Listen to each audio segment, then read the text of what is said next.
So right now what I'm seeing as far as pre-existing level goes, she has her natural root, which what level would you say that is? Her root. Like a 3? 3. I think 3 is pretty accurate. And then what is her like mid shaft? Like a 6. I would say like a 5, 6, 5.5 maybe. And then what about her highlights? 8? Yeah, I would say about an 8. Okay. Yeah, because when she pulls it up, I want her to be able to see the blonde too. But mostly like softer and really fine around her hairline. But even though it's going to be fine, it's going to give a lot of pop. I'll have her tilt her head. So one thing that's going to help everybody in a highlighting process is head positioning. I personally like sitting on a stool. I want to be right in front of my section as I'm working on it. So I got this here. I have that little piece. I'm going to kick that out. And very fine sections. Little double prong clips because these are nice to have like little sectioning. So I'm going to section out this guy right here. And I like to pick it up, especially around the hairline, because I want to know what pieces she's going to see the most. So right now I'm actually seeing that if I pull this up, she's going to see this more than she's going to see this section back here. So I'm going to take this little section, put it back, and I'm going to color this section right here. Take my foil and my rat tail, and I fold it over about what, an inch, inch and a half. Get it nice and flat. I want really clean sectioning. Go right up to her root, as flat as possible. Press with my comb. And I have room storage under. And I always have, and I just do the tip of my brush, and I don't start from the root. I start a little off root. I start like what, an inch and a half away. I start right there just to tack it onto the foil. And we're using 10 volume because I know I'm going to be working up towards all of her head. So I want this to process nice and evenly, low and slow. So I think about 10 volume. That's going to process like a smoker. 20 is going to be, you know, like you're cooking normally on the stove top. 30 is going to be a little bit higher, right? And then 40 is like cooking in a microwave. So I kind of think about it that way. So I always start with 10, especially in the back. Fold that down, flatten that out. These foils are massive. So we're working with what we got here. And then I lock it in. And I lock in the corners. So now I'm going to have her look down. And I'm going to do the same thing on this horizontal section here. I'm going to take her hairline out a little bit. And just a really nice thin section. I need to be able to see through it. I need to be able to see my comb through it. That's how I know that this is going to be evenly saturated. Just right there. I always say the back of our head is none of our business. It's everyone else's business. So again, I start off the root, I start from the middle. Her head position is important because I want to have this nice and flat, so I lay my hand down and I'm parallel to where the subsection's at. And then when I get towards the top, I take the corner of my tint brush, and I don't have a lot of product, right? That's when I start to feather up to the root. I'm not on the root, and the reason why I don't want to go that far up is because we have that crease from the foil right there. If we push too much product there, or if I just slapped on all my product and started there, she can get what's called a tiger stripe, where it starts to make stripes in the hair that we don't want. We want vertical, not horizontal. Just horizontal parting. So I just feather that up. I want it nice and saturated, nice and packed on. I even seen Miss Jasmine do a little wiggle. Just get it nice and coated. Flip that in half. get real nice and flat with it. I take the flap, lock it in, and tuck in those corners. And I do it that way just so I'm able to flip it up if I need to, and then it's nice and close to the scalp, and then I go. So I just did that one. I flipped that back, but I think that one's gonna show a lot more, right? Yeah. So I'm gonna use this. And so I'm seeing that I'm a little thick right there, so I'm actually going to thin that out a little bit more. There we go. Because I don't want my little section, my little weavy sections to be too thick, otherwise the foil could move, it could slip out, and then go ahead, tilt your head. So I want her nice and slanted so I can get that foil real close to her scalp. Work towards the middle, and then I use the product kind of like glue for the hair to stick on. Would it be possible to like put the bleach onto the foil so the hair would just stick? You can absolutely do that. So the question is, can you put the bleach on the foil so it sticks? That is definitely a method. I'm confident enough where I know that I'm going to be able to stick it, but that's something that you would basically pre-do. So I'll do that next, so you can see what that's like. Put it over first. Get it nice and thin. So I know that this edge is going to be at her root. So I'm going to go a little off root, paint it down. But I'm going to put that back.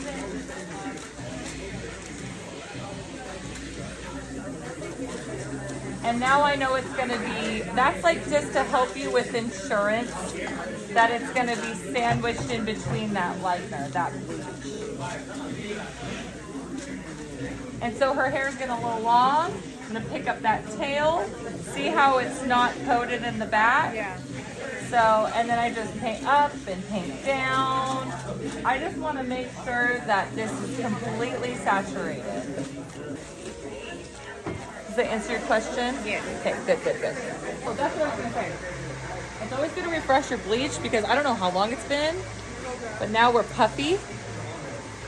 And so it's just not going to work as well as if you were to do it like with like newly fresh bleach. It's best to do it every 15 minutes, but it's like sometimes we don't have time for that, so we do our best. And just like mix it around, because now even though we've mixed it around, it's still a little bit more puffy than it should be. So it's good to refresh your bleach. The reason why is because it's oxidated. So when it hits, because I tell you guys to don't mix it up until you get to your station, because when the air hits it and then the two chemicals react, like the developer and the pigment, or in this case the developer and the bleach, it starts to like aerate and start to work. And so when it's overworking, then it starts to get puffy. If you've ever noticed, if you've left bleach on too long on a foil and it starts to puff, it's like that's what it's doing here is what it's doing inside the foil. Where Blonde Or, I don't think puffs as much as like other ones. Would you say that's a good brand, or? Yeah. Blonde Or is a good brand, especially for their lightener. Their lightener is pretty good.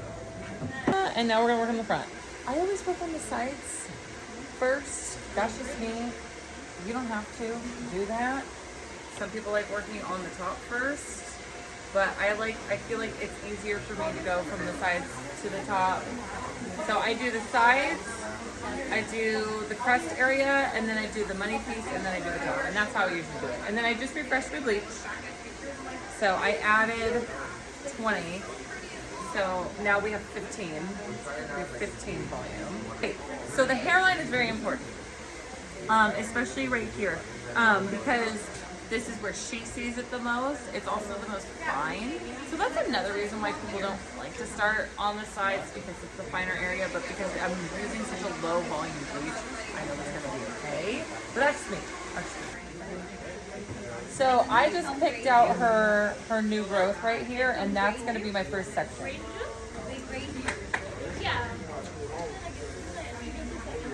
And And same thing, I just don't want to grab too thick of a section. And so this, I could tell if I were to lay this down, like lay down a foil, that this piece is going to be pulling too far. I want it to be like pretty far out. So I might actually save that piece for the mini and just do the temples and the sides. And because it's a smaller area, I'm going to use a smaller foil. I want to make sure that the foil isn't going to be poking in her eye. So when I do lock it in, I just try to like flip up the corner so it's not hanging in, it's hanging away. All right, now I'm in the front. I just did a clean little slice right on her hairline. And it's fine enough where it looks like a little bit of highlight.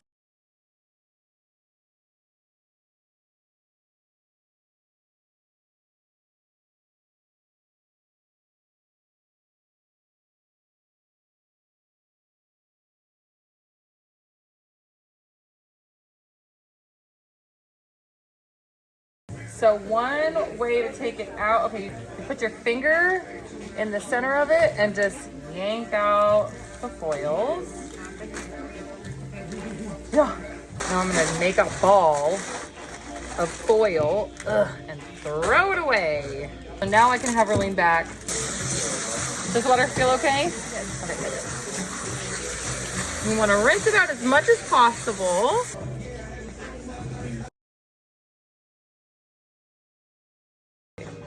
So I'm doing more of a root smudge because if I did a melt, I would drag more down, and then a tap would literally just be like a, and so in some areas I'm gonna tap it. So it's like root smudge, root tap. It's just how you apply it. Yep, and how far you wanna go down. Using level 4. There we go. And then because I want it to lay down, and you just gotta be really precise. I don't want to start at the top because I could risk, I don't want the blonde parts to get too dark. And I haven't even mixed my like blonde toner yet because I want to get the roots on first. You can technically do this with permanent clothing. You know, it's just gonna be more opaque. With Demi, because it's not, it doesn't like coat all the way through like a permanent would. It's gonna have that like soft cast effect. That's another reason why I like to use a demi for this. And demis will blend gray. And I always go in at an angle so I get like the most out of that section. Go towards the front where her hairline is, it's more of a tap. But then in these like center areas where they're probably like the sun doesn't typically hit, you can go a little bit more, you can drag it down a little bit more. Center, and I'm gonna work vertically because I feel like it gets a lot of coverage.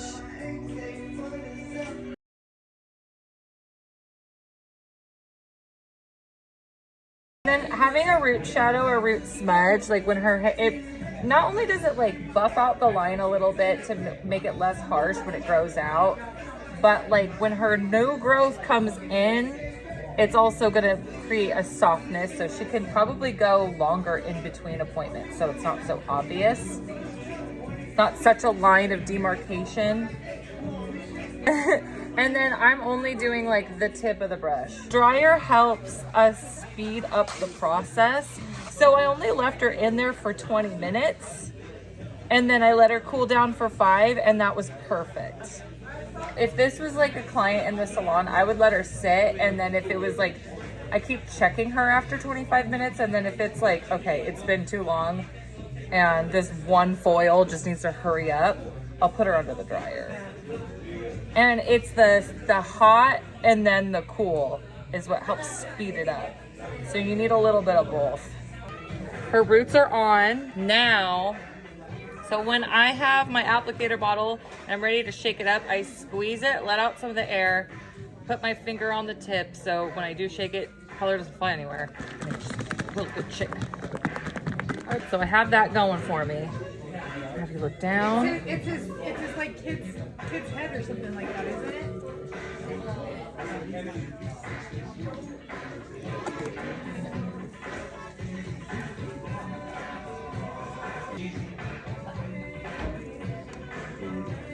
So this is why I love it afterwards. Because that just went by so I know. fast. I was like, with the bowl, Yeah. I'm struggling. Yeah, that's what I'm saying. Everybody get a bottle.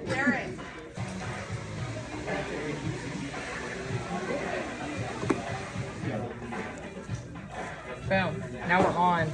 And then I like to have like a blending brush.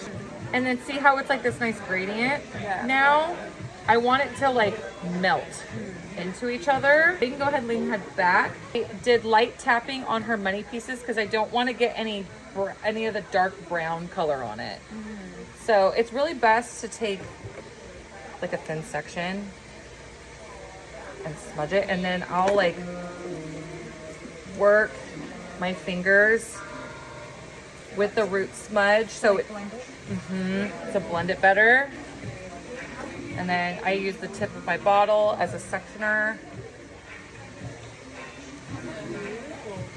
Easy. So easy. See, look how pretty that's already processing. Look how pretty that looks. I know, I'm seeing it. I love a beigey blonde. That's like my jam.